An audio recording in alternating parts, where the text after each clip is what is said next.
Bonjour frères et sœurs et merci de votre fidélité. Malheureux êtes-vous, scribes et pharisiens hypocrites.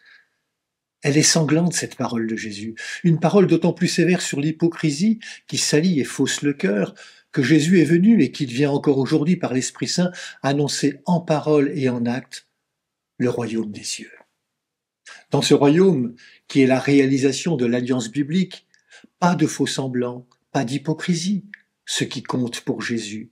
Et toute sa vie en est la parfaite illustration, c'est le cœur, pas l'apparence, pas le paraître, l'intérieur du cœur. Vous, scribes et pharisiens, à l'extérieur, vous avez une belle apparence, mais l'intérieur est rempli de toutes sortes de choses impures. Ces propos de Jésus sonnent fortement comme pour réveiller encore aujourd'hui notre conscience, la vérité de notre cœur. Jésus insiste afin que nous comprenions que seule la vérité rend libre. Le scribe, le pharisien, c'est chacun de nous, car l'orgueil fait partie de tout être humain. Le tout est de savoir si ce que nous paraissons être est la vérité ou si c'est du tape à l'œil. La loi mortifère du paraître est tout l'inverse des béatitudes, et ce sont les béatitudes que Jésus est venu vivre au milieu de nous en nous proposant de le suivre sur ce chemin. Ce chemin des béatitudes conduit au plein épanouissement de notre être, à son accomplissement.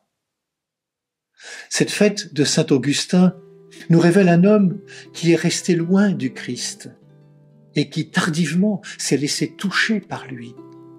Écoutons le témoignage qu'il nous révèle dans le livre des Confessions. Je t'ai aimé bien tard, beauté si ancienne et si nouvelle. Je t'ai aimé bien tard. Mais voilà, tu étais au-dedans de moi quand j'étais au dehors. Et c'est dehors que je te cherchais, dans ma laideur. Je me précipitais sur la grâce de tes créatures. Tu étais avec moi, et je n'étais pas avec toi.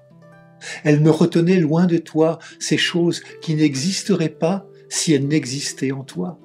Tu m'as appelé, tu as crié, tu as vaincu ma surdité, tu as brillé, tu as resplendi et tu as dissipé mon aveuglement. Tu as répandu ton parfum, je l'ai respiré et je soupire maintenant pour toi. Je t'ai goûté et j'ai faim et soif de toi. Tu m'as touché et je me suis enflammé pour obtenir la paix qui est en toi. Oui, en tout être se cachent des trésors que seul l'amour, dans la bienveillance, le respect, dans la compassion et le pardon permettent de révéler. En ce jour, réapprenons le regard de Jésus devant lequel je peux me tenir debout sans être jugé. Lui seul peut faire tomber les plus dures carapaces et faire se craqueler les plus beaux vernis. Bonne journée à toutes et à tous, prenez bien soin de vous et des autres.